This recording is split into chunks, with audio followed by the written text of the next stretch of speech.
bangsa, satu bahasa kita. Tanah air pasti jaya untuk selama-lamanya.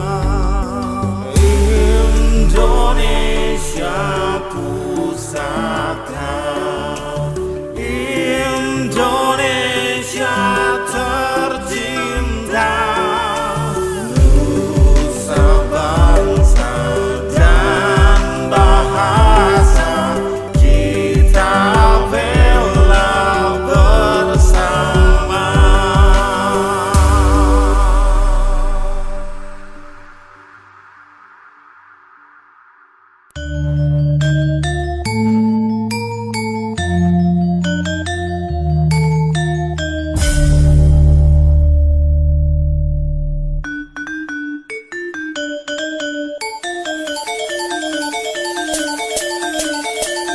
Wahai putra-putri Indonesia, harapan bangsa Indonesia beragam suku dan bahasa. Jangan kau kekayaan alam dan pulaunya, kekayaan yang harus selalu kita jaga.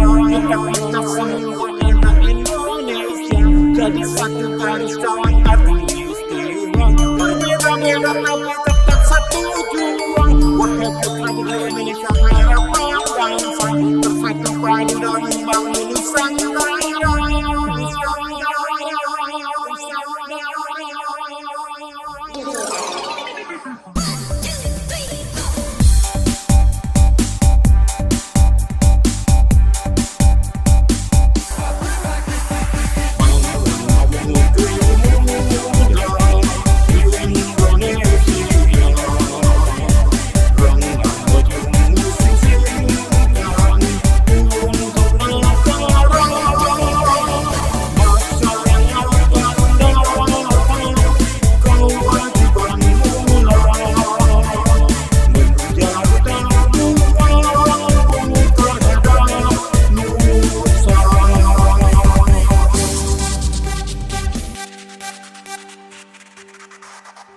Terima kasih Mr. DJ sudah menghibur kita di pagi hari ini dengan lagu-lagu dari Indonesia, yaitu lagu-lagu yang berikan semangat kita untuk terus mencintai Indonesia ya, tentu saja. Halo, apa kabarnya kalian?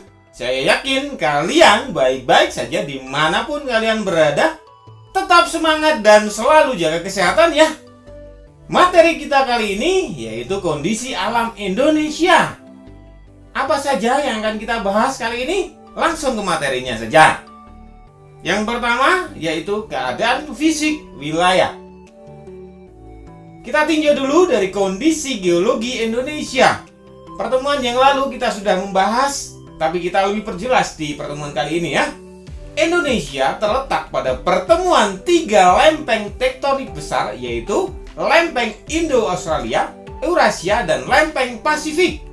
Lempeng tersebut saling bertumbukan kemudian membentuk rangkaian pegunungan yang sebagian menjadi gunung api di sepanjang pulau Sumatera, Jawa, dan Nusa Tenggara. Tumbukan antar lempeng juga menghasilkan fenomena gempa bumi.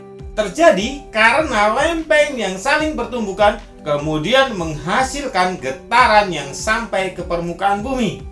Gempa yang terjadi dapat dibedakan menjadi gempa tektonik.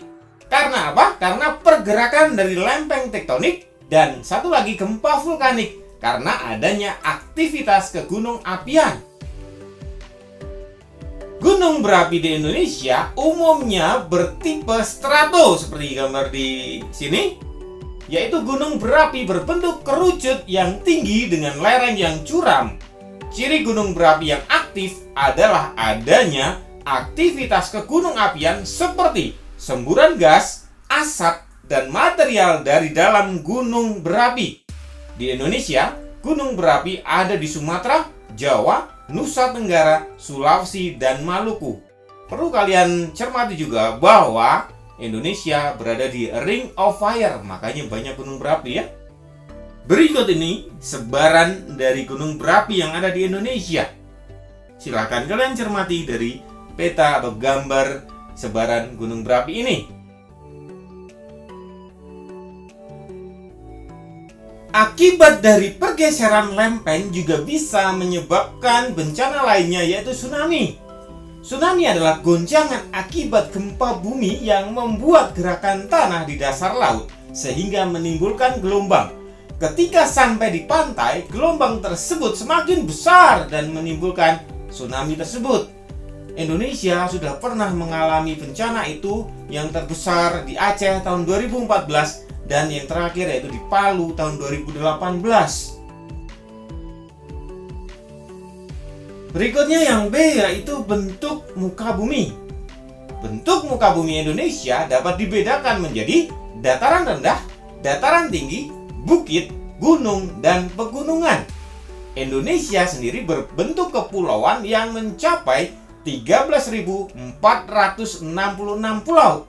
Luas wilayah Indonesia 5.180.053 km persegi, terdiri dari daratan seluas 1.922.570 km persegi dan lautan seluas 3.257.483 km persegi. Silahkan kalian cermati dari peta ini yang berupa penampakan atau kenampakan dari wilayah Indonesia. Yang C, kondisi iklim Indonesia. Indonesia berada di wilayah tropis. Ciri iklim tropis adalah suhu udara yang tinggi sepanjang tahun, yaitu sekitar 27 derajat Celcius. Di daerah iklim tropis tidak ada perbedaan yang jauh antara suhu pada musim hujan dan musim kemarau. Secara umum, keadaan iklim di Indonesia dipengaruhi oleh 3 jenis iklim, yaitu iklim muson, iklim laut, dan iklim tropis. Hal yang menarik bagi Indonesia adalah terjadinya angin muson. Angin muson adalah angin yang terjadi karena adanya perbedaan tekanan udara antara samudra dan benua. Pada saat lautan atau samudra menerima penyinaran matahari, maka diperlukan waktu yang lebih lama untuk memanaskan lautan. Sementara itu, daratan lebih cepat menerima panas. Akibatnya, lautan bertekanan lebih tinggi dibandingkan dengan daratan. Bergeraklah udara dari lautan ke daratan. Mari kita lihat untuk angin muson barat.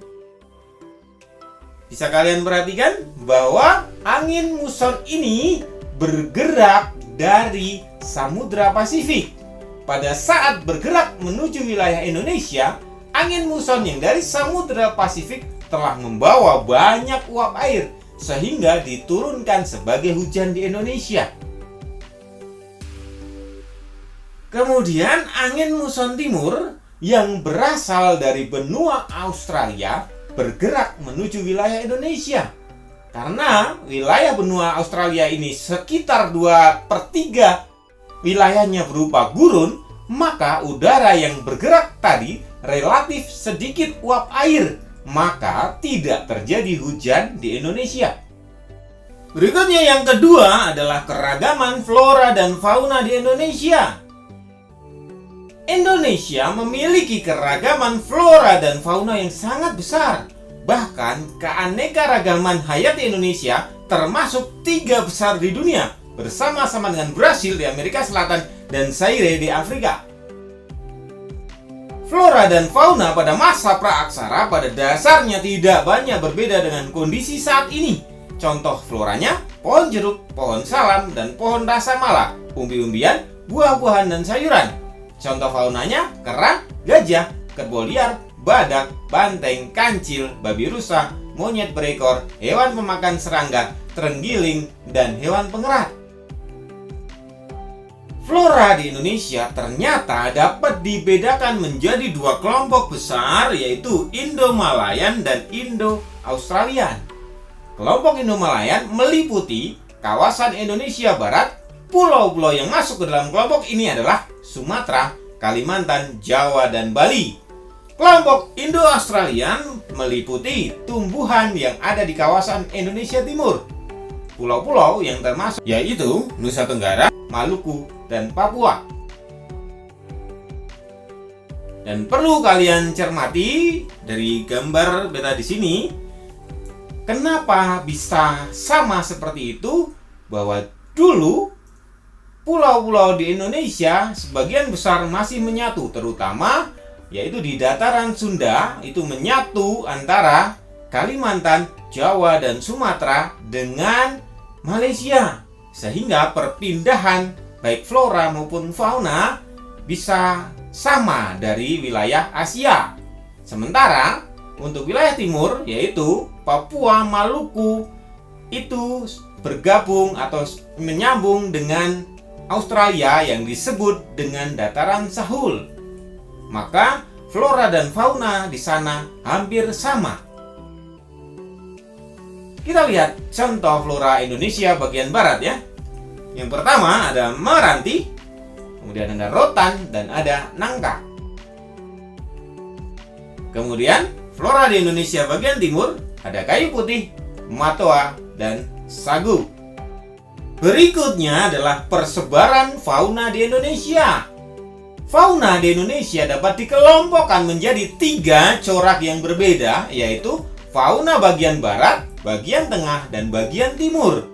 Garis yang memisahkan fauna Indonesia bagian barat dan bagian tengah dinamakan garis Wallace. Sedangkan garis yang memisahkan fauna Indonesia bagian tengah dan timur dinamakan garis Weber. Kenapa bisa begitu? Mari kita lihat materi berikutnya ya. Ini dia. Berdasarkan penelitian Wallace, lebih lengkapnya namanya Alfred Russel Wallace, orang yang berkebangsaan Inggris, dia meneliti bahwa penyebaran hewan bagian barat dengan hewan di Indonesia bagian timur batasnya dimulai dari Selat Lombok sampai ke Selat Makassar. Maka garis batasnya itu dinamakan garis Wallace. Satu lagi yaitu Weber. Kenapa dinamakan Weber? Karena ini peneliti ini bernama Maximilian Karl Emil Weber yang berkebangsaan Jerman menetapkan batas penyebaran hewan dari Australia ke Indonesia bagian timur. Maka garis batasnya dinamakan garis Weber. Silakan cermati untuk peta batas-batas dari fauna Indonesia bagian barat, bagian tengah, dan bagian timur yang sudah ditetapkan oleh Wallace dan Weber. Kemudian berikut inilah contoh dari fauna Indonesia bagian barat. Ada gajah, harimau, badak bercula 1, dan banteng.